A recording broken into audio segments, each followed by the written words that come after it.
창세기 24장 1절에서 9절입니다. 창세기 24장 1절에서 9절.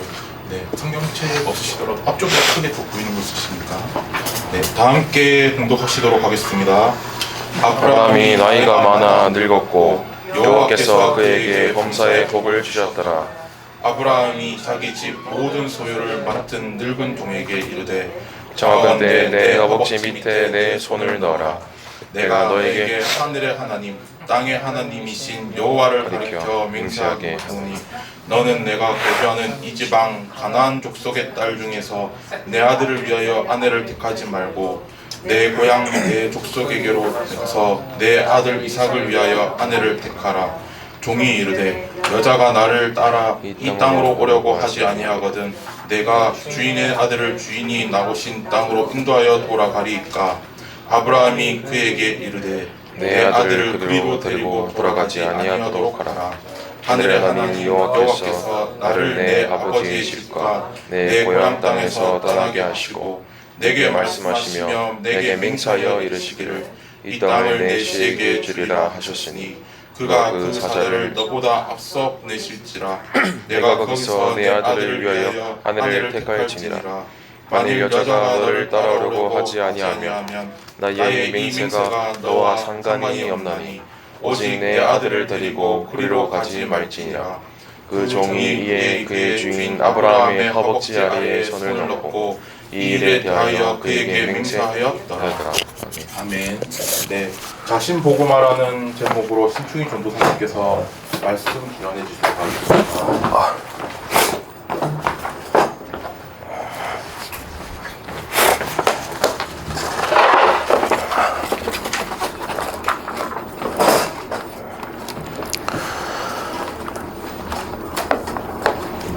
하나님께서 아브라함을 복음화 시키셨습니다. 복음화에 대해서 중요하게 말씀을 나누어야 되는데 우리 자신이 먼저 복음화의 축복을 누리지 않으면 시작이 잘못된 것이죠. 그럼 복음화가 뭐냐? 복음화. 나의 인생이 복음을 아는 것으로 끝나는 게 아니라 내 삶에 복음으로 모든 답을 찾고 내 삶의 모든 것을 복음으로 해석할 수 있는 복음이 체질된 사람을 보고 복음화 되었다라고 말하는 겁니다. 오늘 아브라함이 75세 갈대아에서 나와서 25년이라는 시간을 속에 아브라함이 스스로가 복음화 된 것이 아니라 하나님이 아브라함을 복음화 시키셨고 이 아브라함이 오늘 아들 이삭이 이제 나이가 차서 아내를 맞아야 되는 상황이 된 겁니다. 근데 그때 아브라함이 얘기한 거예요. 절대로 이 땅에 우상 숭배하는 여자를 집에 맞이할 수 없다. 그래서 본인이 살았던 땅 하란 쪽으로 사람을 보내서 이 종에게 시킨 겁니다. 어떻게 해서 이제 이삭을 위한 아내를 너가 찾아서 데리고 와라. 근데 아브라함과 이 종의 대화를 쭉 보면 이 아브라함의 모든 말과 선택이 이 언약과 복음이 중심된 모습을 보게 돼요. 아브라함이 어떻게 복음화 되었냐라는 거죠. 오늘 랩런트들이 하나님이 지금 나를 복음화 시키고 계시는구나. 오늘 이 말씀을 붙잡고 오늘 가장 중요한 나를 복음화하는 응답 누리시길 바랍니다. 그래서 오늘 서론에 이 세상이 어떤 흐름 속에 있는지를 봐야 돼요. 세상에 세 가지 흐름이 있습니다. 세상은 뭐라고 하냐면 뭐가 제일 소중하다고 얘기하는 줄 한번 생각을 해보세요. 학교나 친구를 만나고 학원에 갔을 때 혹은 지금 예배에 앉아있는 나에게 지금 가장 소중한 게 무엇인가? 사람들이 여기 속에 살아가요. 내가 완전히 우상화되어 버린 겁니다. 내가 제일 소중한 거예요. 나의 생각이 제일 소중하고 내 시간이 제일 소중하고 내가 가지고 있는 내가 이룬 것들이 제일 소중하다고 느끼니 복음보다 예배보다 내가 제일 소중한 내가 우상되어 있는 거예요. 그러니 내 기분을 건드리면 기분 나쁘다고 얘기해요. 저 옆 사람이 어떠한 마음을 가지고 있건 일단 제일 소중한 거 내 기분, 내 감정. 결혼할 때에 사랑하지 않고 결혼하는 뭐 옛날에는 정략 결혼이 있지만 어찌됐건 이 사람과 결혼할 때에는 마음이 맞고 좋다고 생각하기 때문에 결혼할 거 아닙니까? 근데 왜 사람들이 결혼하고 난 다음에 왜 이혼하냐라 이거죠. 이 말입니다. 대부분 사람들이 내 생각과 내 성격과 맞지 않다라고 얘기하는 거예요. 근데 왜? 내가 제일 소중하니까. 금요일 날도 전사님이 저 경기도 올라가서 수련회를 다녀왔는데 뭐 같이 타고 가는 분들이랑 이런저런 얘기를 하면서 어떤 분이 결혼에 대해서 고민을 얘기하시더라고요. 쭉 듣는데 제 마음속에 막 결혼에 대한 고민이 많지만 이거예요. 이 사람과 만나는데 내 감정과 내 기분이랑 맞아야 돼요. 내 상황과 맞아야 되고. 왜냐면 내가 제일 소중하니까. 세상은 어떤 흐름 속에 있냐면요. 에베소서 2장 2절에 너희는 그 가운데 생하여 이 세상 풍조를 따르고 공중의 권세 잡은 자를 따랐으니 이 공중의 권세 잡은 자, 세상, 신, 세상, 임금, 사단이라고 분명히 성경은 말하고 있습니다. 이 사단의 전략은 뭐냐? 첫 번째, 나라는 것을 공격해요. PPT 다운로드 됐나요? 자, 이 사진 첫 번째 한번 띄워보실래요? 그 빌보드 차트에 올라가는 게 쉽지 않거든요. 그런데 이 걸그룹 누군지 아세요 혹시? 그 캐츠 아이라는 하이브 소속의 걸그룹이에요. 하이브는 우리 BTS라고 유명한 그 아이돌 아실 겁니다. 그 BTS를 길러낸 소속사가 하이브라고 하는데 이 팀의 이 하이브라는 소속사에 캐츠 아이라는 걸그룹이 다음 거 한번 넘겨보시겠어요? 빌보드 차트에 들어간 거예요. 아주 어마어마한 업적을 달성을 한 겁니다. 최근에. 너무너무 잘했어요. 세상적으로 봤을 때에도. 성공했다고 볼 수 있겠죠. 그런데 여기 멤버 이름을 이렇게 잘 모르는데 다음 거 한번 넘겨보시겠어요? 이거 한번 보겠습니다. 소리가 나온지 모르겠네요. 클릭하면 재생이 될 겁니다.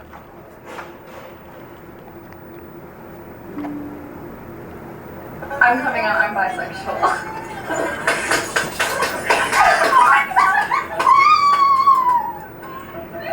벌써 커밍아웃만 3명으로 알고? 푸치의 이혼 알리로 대박친 캐치아이 푸치 날리는 빌보드 엽성까지 할 만큼 대박났는데 캐치아이는 6명으로 이루어진 다국적 모드 특이 한점은 성소수자임을 밝혀 화제가 되기도 했는데 심지어 한 명도 아니라고 한다. 2000년생 스위스 이탈리아 호넬 마농은 이미 데뷔 전부터 여자친구와 커플스냅 사진을 찍어 이미 외제인 것이 유명하다. 2달 전 미국 출신 2005년생 마람은 자신이 양성애자임을 조심스럽게 알려 화제가 되기도 했다. 또한 오늘 한 명 더 커밍아웃을 했다는 미국 출신 2006년생 메간 역시 본인도 양성애자임을 밝혔다. 이에 네티즌들은 이제 이성애자가 성소수자가 되는 용기가 대단하다. 남이 메간의 커밍아웃을 축하해줬다고 한다. 이렇다 보니 멤버 다니엘라는 자기는 게이가 아니라고 해명까지 했다는 거야. 이에 마농과 라라는 헤테로 이성애자인 다니엘라에게 용감하다 말하기도 했다고 한다.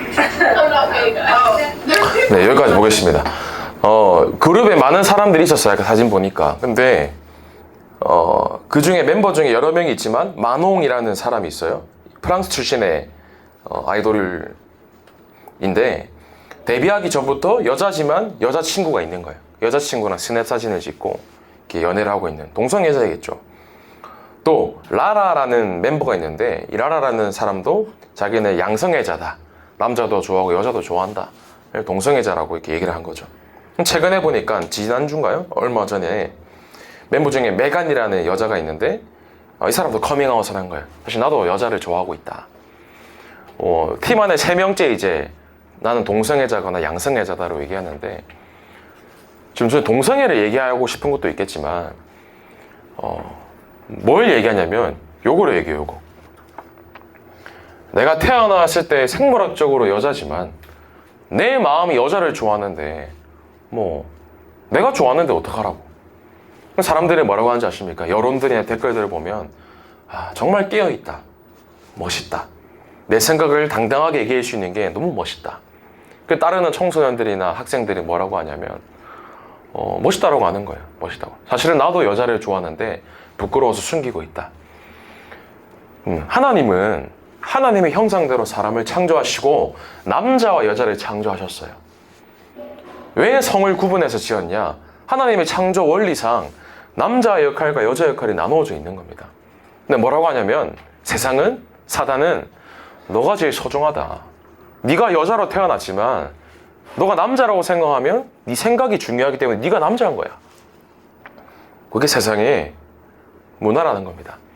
그럼 세상 흐름 속에 살면 교회 다니는 게 우스울 수 있어요. 교회 다니는 게. 아침 일찍 일어나서 교회 오는 거 힘들어요, 사실은. 쉽지 않거든요. 지금 여러분 나이대 친구들 자고 있거나 시험 기간이라 학원 갔을 겁니다.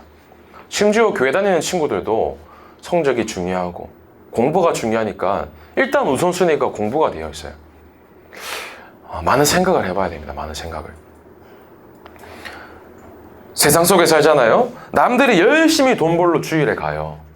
남들이 열심히 공부하러 학원 간다니까요. 그러면 교회에 앉아서 예배 드리는 게 우스울 수 있다니까요. 교회에 앉아 있는 게.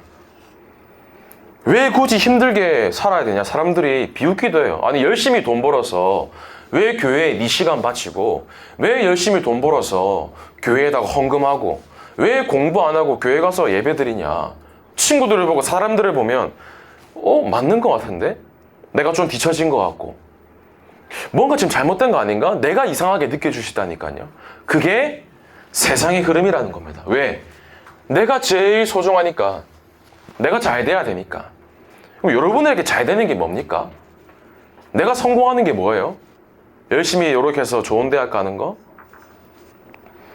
이 흐름 속에 내가 살고 있다면 미안하지만 사단에게 질질 끌려다니는 사단의 종으로 살고 있는 겁니다. 구원은 받았지만 우리는 세상에 살고 있는데 세상에 속한 자가 아니라 하나님 나라의 백성임을 기억하셔야 돼요. 내 신분이 누구냐? 나는 하나님의 자녀라는 겁니다. 아담과 하와가 왜 멸망 속에 저주 속에 들어갔냐? 이 시작이 창세기 3장이었다는 것을 아셔야 돼요. 내가 제일 소중한 거예요. 내가 원하는 것을 가지는 게 성공이라고 생각하는 수준. 내가 원하는 것이 되는 게 하나님이 축복하셨어요. 그럼 잘 아셔야 돼요. 내가 열심히 해서 기도 열심히 해가지고 예배 잘 드려서 성적 잘 받았다. 세상 사람들이 더 잘하는 거예요. 내가 열심히 예배 속에 훈련 속에 들어와서 경제 축복 받았다. 세상 사람들이 사실은 우리보다 돈 더 잘 벌거든요. 뭐가 진짜 축복이고 응답입니까? 뭐가? 내가 원하는 것을, 내가 살아가는 것을, 원하는 것을 하는 게 응답이다라고 말하는 수준의 사람들이에요. 예수 그리스도를 주인 삼은 나도 여기에 늘 잡혀있거든요. 나 중심의 생각. 예배 드리는데도, 구원받았다 함에도 세상 말로 내가 원하는 것을 못 얻으면 견디기 힘들어한다고. 내가 원하는 곳에 들어가지 못하면 견디기 힘들어요.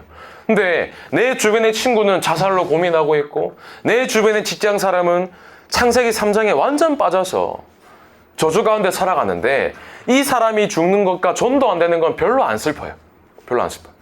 내가 원하는 거 못 얻으면 견디기 힘들고, 내 시간 뺏기면 기분 나쁘고, 내 감정 건드리면 짜증나고, 그게 창세기 3장에 완전 내가 우상되어 있다는 사실을, 내 흐름이 지금 세상의 흐름과 같다라는 사실을 빨리 캐치하셔야 돼요. 두 번째, 어떻게 살아가냐? 구원받은 하나님의 자녀임에도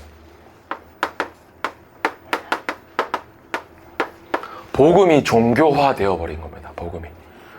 저 교회 다니고 있어요. 예배 드리고 있지 않는데 가장 위기 중에 위기가 뭐냐? 내 속에 복음이 사라지고 있는 것. 그게 진짜 위기라는 겁니다. 예수가 그리스도라는 사실을 알았는데 알고 끝나는 거예요. 그리고 아무리 세상이 무너져도 복음 운동할 수 있는 교회만 있으면 되는데 복음 운동할 교회가 사라지고 있어요. 그 증거, 내 속에 복음이 사라지고 있는 겁니다. 함부로 얘기하기 힘들지만 교회 속에 사는 오랫동안 신앙생활하는 집사, 장로, 심지어 교육자도 복음이 종교화되어 있는 거예요. 그 증거가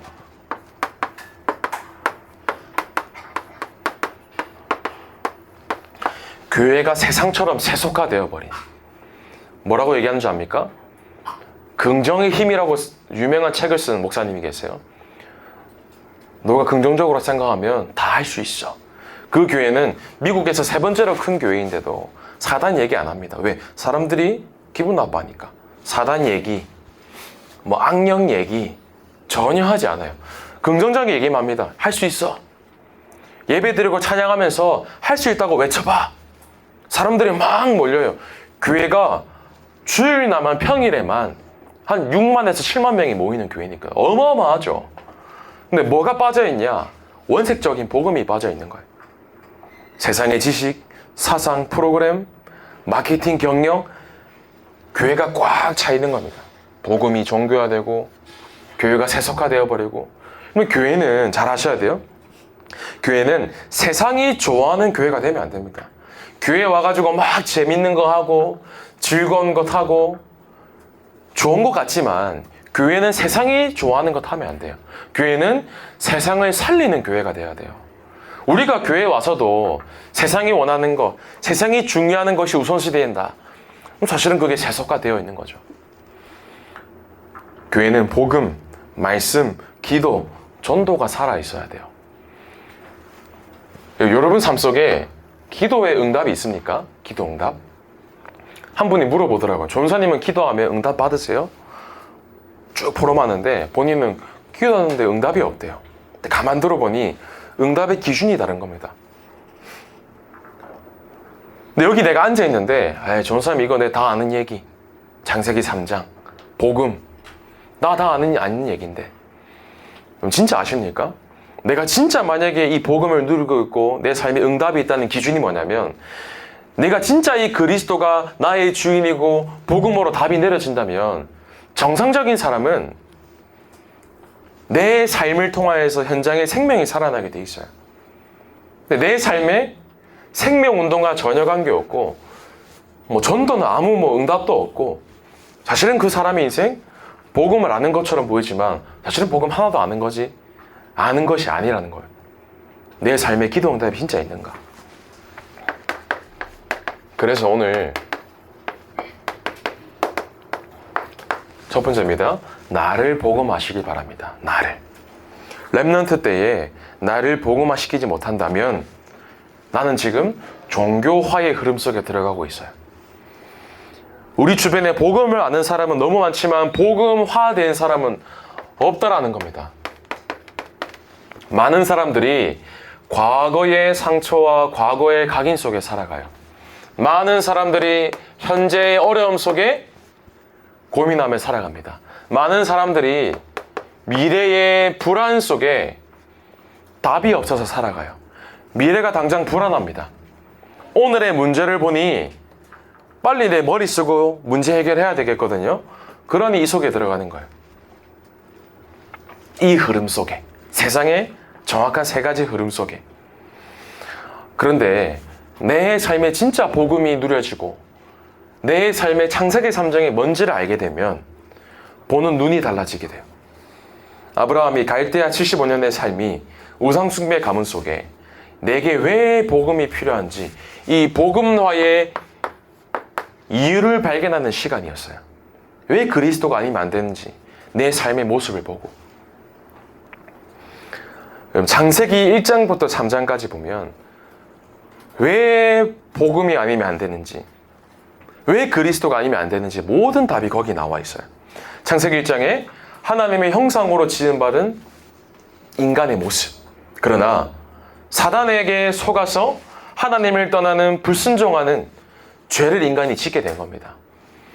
그 인간에게 온 문제가 뭐냐면 내가 제일 소중하게 되어버린 하나님을 떠나버린 영적 상태가 된 겁니다.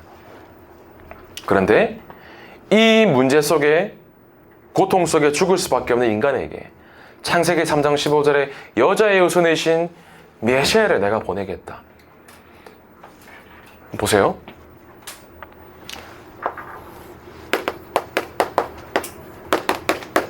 여자의 후손이 뱀의 머리를 상하게 할 것이요. 이 그리스도가 아니면 안 되는 정확한 인간의 유일한 문제와 유일한 답을 주셨는데 이 창세기 3장 15절이 나와 관계가 있어야 되는 거예요. 내 삶의 여자의 후손으로 오신 그리스도. 그러면서 출애굽기 3장 18절에 피제사, 희생제사 드리러 가라. 왜? 문설주에 피 바른 날 모든 흑암, 저주, 재앙이 넘어가게 된 겁니다. 왜? 그리스도 아니면 흑암이 우리 가정, 가문, 나에게까지는 흐름이 넘어가지 못한다라는 거예요. 이사야 7장 14절에 그 메시아로 오실 그리스도 보라 처녀가 잉태의 아들을 낳으리니 그 이름을 임마누엘이라 하리라. 그 성삼위 하나님이 이 땅에 육신으로 오셔서 그리스도가 나와 함께 하시고 우리와 함께 하시는구나. 이 비밀이 뭐냐면 여자의 후손으로 오신 그 그리스도. 요한복음 8장 요한일서 3장 8절에 하나님의 아들이 오신 것은 마귀의 일을 멸하려 하심이니라. 참 왕으로 오신 그 그리스도. 로마서 8장 2절에 이는 그리스도 예수 안에 있는 생명의 성령의 법이 죄와 사망의 법에서 너를 해방하였음이니라. 세상의 법 속에서 세상의 풍조를 따르는 우리를 이 땅에 메시아로 오신 그리스도께서 십자가에서 모든 것을 끝내신 참 제사장, 하나님이 나와 함께 하시며 다른 이로서는 구원을 받을 수 없나니 하나님을 만나는 하나님과 함께 할 수 있는 유일한 길인 참 선지자로 오신 그리스도. 요한복음 14장 6절에 내가 곧 길이요 진리요 생명이니. 여러분, 제사장으로 오시고 선지자로 오시고 참 왕으로 오신 그 그리스도가 나의 그리스도가 되시길 바랍니다. 그 그리스도가 나의 주인 되셔야 돼요. 앉아서 메시지 듣고 있는데 선지자, 제사장, 왕 다 알고 있는 거네. 알고 있는 것처럼 느껴지죠? 사실은 근데 내 삶에 이것을 한 번도 듣지 못하고 내 삶에 답이 뭔지 모르고 살아가는 자들에게 그 사람 앞에서 막상 복음이 증거되지 않는다. 복음을 말하지 못하고 있다. 사실은 그리스도 모르는 겁니다. 사실은요. 머릿속으로는 1 더하기 1은 2다 알잖아요. 그리스도 내 머릿속으로 아는데 내 삶 속에 그리스도가 한 번도 선포되지 못하는 삶을 산다. 사실은 그리스도 모르는 거예요. 전사님 너무 심하게 얘기하네요. 그리스도를 알지만 그리스도를 모르는 상태. 그게 종교화된 사람의 모습입니다. 다락방 속에 있는데도 내 삶에 다락방이 없어요. 그걸 보고 다락방 종교화라는 겁니다. 여러분, 오늘 가장 중요합니다. 그리스도 만나시길 바랍니다. 복음화의 이유. 그래서 오늘 중요한 거예요. 내가 앉아있는 이 시간도 하나님이 나를 복음화시키는 복음화의 가정으로 나를 부르시고 이것이 복음화되는 여정이구나. 그래서 하나님이 나를 이 증거 가지고 복음화된 사람처럼 복음화된 증인으로 제자로 작품으로 나의 인생을 사용하고 쓰시게 하시구나. 여러분, 나의 과거가 복음화의 이후의 발판이었던 것을 감사로 고백하게 되길 바라고 나의 오늘이 복음화되어지는 과정임을 감사로 고백하시길 바라고 나의 미래가 하나님이 복음화의 증인으로 나를 세워가시는구나 고백하는 증인으로 서는 우리 중고등부 랩런트들 되길 바랍니다. 아멘. 그래서 하나님은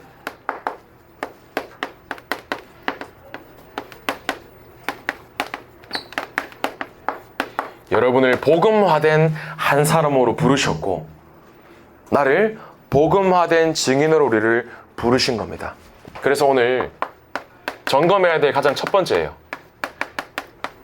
내가 누구인가? 나의 정체성을 바르게 하셔야 돼요.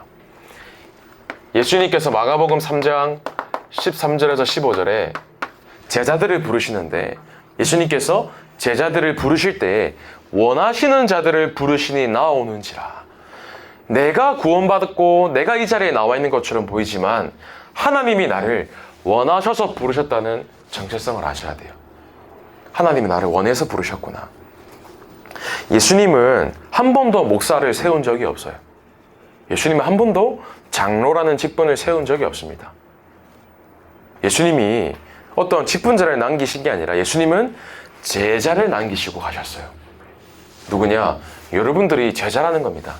내 타이틀이 뭐 안수집사다, 권사다, 집사다, 전도사다가 아니라 하나님은 저와 여러분을 제자로 부르신 겁니다. 복음화된 제자. 그래서 직분 이전에 제자의 축복을 먼저 찾고 누리실 줄, 또 누려야 할 줄 믿습니다. 어리광 피울 시간이 없어요. 전도사님 이렇게 해서 하자, 집사님이 선생님이 이렇게 하자 어리광 피울 시간이 없어요. 왜? 세상은 이 속에 꽉 차서 죽어가고 있는데 하나님이 원하셔서 우리를 부르신 줄 확신합니다. 그래서 제자의 축복을 누리지 못하면, 내 정체성을 누리지 못하면 어떤 사람이 되냐면 평가원 같은 사람이 돼요. 평가원. 예배 드리는데 예배를 판단하기 시작해요. 말씀을 듣는데 말씀을 판단하기 시작해요. 아유, 저 전사님이, 목사님이 저런 단어 쓰네. 아유, 저런 예화 쓰네. 그 사람은 지금 심각한 겁니다. 상태가. 제자는 그러지 않아요. 제자는 말씀 앞에 엎드리는 사람이 제자예요. 내 상황과 맞지 않네? 말씀이 어렵네? 그게 아니라 하나님 말씀을 나의 말씀으로 인정하고 보자는 사람이 진짜 제자라는 겁니다. 이번에 초등 태영아 유치 어린이 강습회를 전선 다녀왔어요. 마음의 말씀을 들으면서 확신했습니다. 이 목사님 뭐라고 하시냐면, 초등학생들 특히 유치부들 가서 뭐 얘기하라고 하시냐면 5가지 기초를 얘기하래요. 아니, 유치원생한테 뭔 다락방 팀 사역 미션홈 전문교회 지교회 얘기합니까? 할 수 있죠. 근데 아니라는 거예요. 아니라는 거예요. 저는 마음속에 그래, 확실하다. 제자를 키우는 거다. 듣기 좋은 말, 뭐 어려운 단어, 그게 아니라 원색적인 복음 가지고 성경적인 다락방 전도운동 하도록 만드는 게 하나님이 진짜 원하시는 거다. 여러분, 내 정체성 오늘 바르게 깨달으시기 바랍니다. 나는 제자다. 여러분, 제자의 축복 누리시길 바랍니다. 제자의 축복. 왜? 세상이 복음이 사라지는 게 아니라 복음이 없어요. 복음 없는 세상 속에 사람들이 죽어가고 있는데, 지난주 딱 일주일 전이죠. 저 서울의 지하철에 누가 불을 질렀어요. 보셨을 겁니다. 어떤 사람이 기름을 가지고 와서 지하철에 기름을 뿌리는 거예요. 방아 지르려고. 그럼 옛날에 저 오래전에 대구에 지하철 참사 있었잖아요. 사람들 난리가 난 거예요. 기름 부으니까. 그래서 이번에 다행히 이제 지하철에 빨리 문을 열고 지하철 통로로 나와서 대피를 했는데, 그 불을 지른 사람의 상태와 또 경찰이 만나서 조사를 하니 왜 이런 범행을 저지르려고 했냐, 뭐라고 하냐면 아내와의 이혼 소송 끝에 이제 결과가 나왔대요. 뭐 얼마만큼 돈을 지불하고 이렇게 해서 이혼해라, 법정에 판결이 나왔는데 견디기 힘든 거예요. 그 판결에. 본인이 이혼 소송의 그 결과에 이기지 못하고 나도 죽고 나랑 옆에 있는 그 사람들 다 죽여야겠다. 제정신입니까? 뭔 상태냐면 이 상태예요. 복음이 없는 상태. 나 죽고 너 죽자 이거예요. 넌 죽고 너 죽자. 근데 그 모습을 봤을 때 저 사람이 미쳤네, 저 사람이 이상하네, 이혼했네, 그게 아니라 사실은 누구 잘못이냐면 우리 잘못이 우리 잘못. 그 사람에게 한 번도 정확한 답을 주지 못했다라는 겁니다. 왜 당신이 이혼할 수밖에 없었는지, 왜 당신이 정신문제로 고통받을 수밖에 없었는지 답을 주는 복음화된 한 사람이 없었다라는 겁니다. 선생님이 말씀과 이렇게 뉴스를 보면서 깨달았어요. 진짜 제자들 키워야겠다. 현장에 그냥 어느 정도 기도하고 예배 드리고 왔다 갔다 하는 사람 말고, 내가 있는 학원에, 내가 있는 학교에, 내가 있는 직장에 원색적인 복음 가지고 사람 살리는 제자 증인으로 세워야겠다. 여러분들이 그 한 사람 될 줄 믿고 확신합니다. 그 한 사람이 될 줄 믿고 확신합니다. 그래서 해야 될 게 있어요. 오늘 이게 사실은 결론이자 가장 핵심입니다. 어떻게 하면 진짜 이 복음화된 축복을 누릴 수 있겠냐?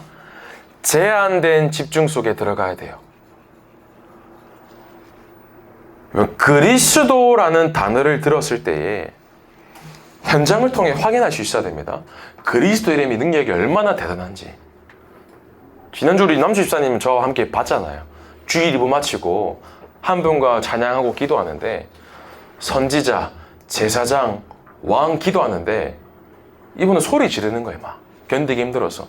왜? 그 안에 흑암이 그리스도 이름 듣는데 소리 지르고, 그분이 잘못됐다 나쁘다 그게 아니라 전사님이 사실은 그런 귀신 들린 분 혹은 흑암에 덮인 분을 많이 만나봤어요. 전사님이 그분 손잡고 막 절박하게 따라하세요 그게 아니라 옆에서 기도하면서 여유롭게 기도했거든요.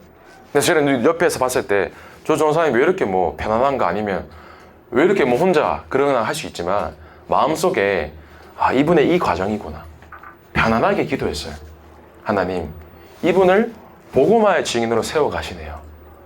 조급할 것도 없고 옆에서 막 불안하고 갈급할 그것도 아니라 편안하게 복음 누리는 거다. 그래서 저는 손잡고 편안하게 기도했거든요. 뭘 얘기하고 싶냐면, 여러분 그리스도에 한번 집중해 보세요. 그리스도의 능력이 얼마나 대단한가. 내가 한 번만 이걸 체험한다면, 내가 한 번만, 뭐 많은 것이 있지만 짧게 적어보겠습니다. 제자들이 예수님을 3년간 따라다니면서 집중했어요. 그리스도 이름의 능력. 예수님을 따라다니는데 귀신 들린 자가 치유되었어요. 중풍병 걸린 자가 치유되었어요. 악신 들린 자가 치유되었어요. 걷지 못하는 자가 치유되었어요. 그리스도 이름의 능력이 이거구나. 제자들이 집중한 겁니다. 사도행전 1장 3절에 40일 동안 하나님 나라의 일에 대해서 제자들이 집중하기 시작했어요. 10일이 지난 다음 날 오순절 날임이 이미 이름에 제자들이 오로지 기도에 힘쓰는데 성령의 충만한 역사가 일어났어요. 언제요? 10일 동안 집중하는데. 그러면서 사도행전 2장 42절에 이 사람들이 안식일인 날에 모여서 사도의 가르침을 따라서 말씀에 집중해요. 주일에. 사도행전 2장 46절 47절에 보면 날마다 성전에 모여서, 집에 모여서 집중한 겁니다. 여러분, 집중할 때에 하나님은 정확한 응답을 여러분들에게 주신다는 거예요. 그래서 여러분들이 오늘 내가 제한된 집중 속에 들어가는 거다. 복음화의 축복을 누리기 위해서. 오늘부터 제한된 집중 속에 도전하시기 바랍니다. 초등부는 어떻게 결단했냐면 월요일, 화요일에 매일 서밋타임 아침 7시에 집중하기로 했어요. 그러면서 결단을 매주 중에 금요일 날에 새벽기도에 도전하자. 정말입니다. 오늘도 이제 계속 던질 건데, 교사 강습회 때 얘기했어요. 유목사님 뭐라고 하시냐면, 본인이 딱 초등부 맡았을 때 새벽에 매일 깨우러 다녔대요. 교사들 깨우고 랩런트들 깨워서 무조건 새벽기도 참여시켰대요. 그걸 따라한다는 게 아니라 집중에 대한 의미를 본 거예요. 집중에 대해서. 그러니까 매일 하면 병들 수도 있으니까 금요일 하루만 우리가 집중해보자. 초등부도 도전하는데, 초등부도 랩런트들, 우리 중고등부 랩런트들 이 응답 속에 들어가게 되는 은혜가 임하시길 바랍니다. 새벽기도 매일 오라고 하지 않을 테니까 집중하시길 바랍니다. 왜요? 결론. 현장 살려야 되니까. 현장 복음화. 나와 관계된 만남, 내가 속하는 가정 복음화, 내가 속한 직장 복음화, 학교 복음화, 지역 복음화, 민족 복음화, 세계 복음화 진짜 해야 되니까. 오늘 끝나고 마치고 밤별끼리 포럼하죠. 선생님과 여기에 대해서 좀 포럼하시면 좋겠어요. 우리가 어떻게 집중할까? 평일에 어떻게 다락방 가지고 집중할지. 선생님이랑 나랑 우리 일주일에 한 번만 새벽기도 도전해보자. 잘 안 되더라도 우리 같이 도전해보자. 일주일에 한 번. 우리가 진짜 그리스도 이름 붙잡고 집중할 때 내게 어떤 응답 주는지 우리 진짜 증인으로 서보자. 오늘 결단하시는 축복 임하시길 바랍니다. 아멘. 그래서 가장 중요한 나를 복음화하는, 자신을 복음화하면서 현장과 모든 것 살리는 증인으로서는 중고등부 되기를 소원하고 축복합니다. 기도하겠습니다. 하나님 감사합니다. 우리 교회 랩런트들을 시대의 복음화의 증인으로 부르시고 우리 교회 랩런트들을 통하여서 현장을 복음화시키는 응답을 예비하신 줄 믿고 확신하오니 우리 모든 사랑하는 랩런트들과 교사들이 집중 속에 들어가서 나를 복음화시키는, 나를 그리스도의 제자로, 나를 복음화의 증인으로 세우는 40일 집중에 도전하는 우리 귀한 중고등부가 될 수 있도록 성령으로 역사하여 주옵소서. 살아계신 예수 그리스도 이름으로 기도하옵나이다. 아멘.